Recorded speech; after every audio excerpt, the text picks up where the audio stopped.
CCB narcotics wing ಇಂದ ಒಂದು international post office limits ಅಲ್ಲಿ ಕೆಂಪೇಗೌಡ ಪೊಲೀಸ್ ಸ್ಟೇಷನ್ ವ್ಯಾಪ್ತಿಯಲ್ಲಿ ಇದೆ.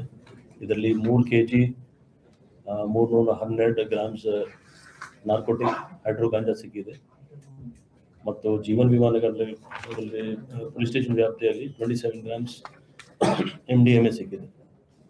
ಒಟ್ಟು 2,40,00,000 ಹೈಡ್ರೋ ಗಾಂಜಾ ಮತ್ತು MDMA. 3 ಜನ ಬ್ಯಾಂಗ್ಳೂರವರು ಮತ್ತು 2 ಔಟ್ಸೈಡ್ ಸ್ಟೇಟ್ ಅವರು, ಟೋಟಲ್ 5 ಜನ ಅಕ್ಯೂಸ್ಡ್ ಸಿಕ್ಕಿದ್ದಾರೆ. ಇಂಟರ್ನ್ಯಾಷನಲ್ ಪೋಸ್ಟ್ ಆಫೀಸ್ದು ಕಳೆದ 5-6 ತಿಂಗಳಿಂದ ಯಾವುದೂ ಈ ಥರ ಆಗ್ತಿರಲಿಲ್ಲ, ಮತ್ತೆ ಇದು ಬಂದಿದೆ. ಅದರ ಬಗ್ಗೆ ನಮ್ಮ ಸ್ಕ್ವಾಡ್ CCB ಸ್ಕ್ವಾಡ್ ಅವರು ತನಿಖೆ ಮಾಡಿ ಎಲ್ಲಿಂದ ಮತ್ತೆ ಸೇಮ್ ರ್ಯಾಕೆಟ್ ಇದೆ ಅಥವಾ ಬೇರೆ ಗ್ಯಾಂಗ್ ಇದೆ ಅದರ ಬಗ್ಗೆ ನಾವು ಪರಿಶೀಲನೆ ಮಾಡ್ತೀವಿ.